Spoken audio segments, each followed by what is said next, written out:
But what's your take on, why another book on communications, I guess?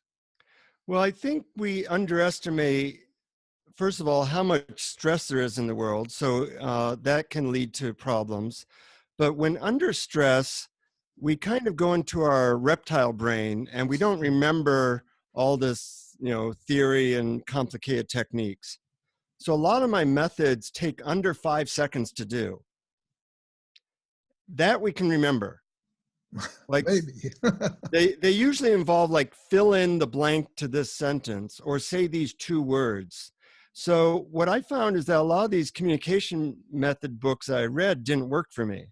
Hmm. So then I came upon, well, what actually does work for me and my wife and the other people that I did therapy with. And so I went through about 400 techniques and I found that 360 of them were complete garbage, meaning nobody I knew actually could use them. Wow.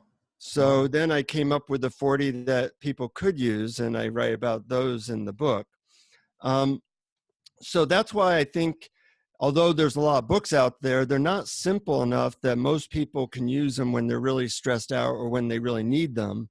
And people don't necessarily learn just by repetition. The divorce rate for second marriages is higher, and for third marriages it's higher. So we have this approach, which is the blame, complain, and shame method of dealing with relationships, and that clearly doesn't work. So what we need is a more advanced technology, really simple methods that work even when you are totally stressed out. Well, that makes sense to me. That's a good answer, a good reply. And did you and your wife have to work at communication? I mean, what's her background? Is she a psychotherapist, for example? She is a psychotherapist. You put two psychotherapists together, you're usually in trouble.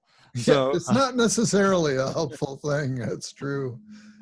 But we were committed to trying a bunch of stuff to see what actually worked in real life.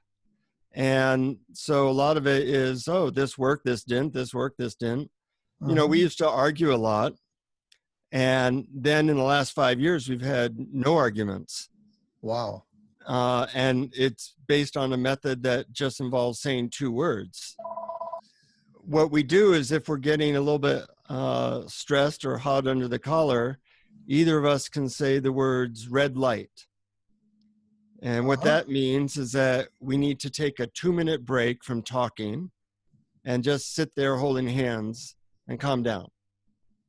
And when you don't have that momentum of escalating things, you usually can get back to your rational mind. And for the last 5 years, we haven't had an argument because we have that very simple technique. And those wow, that is so impressive. Yeah. Those are the types of things I like to mention in the book because they're immediately useful, not just in romantic relationships, but really any relationship.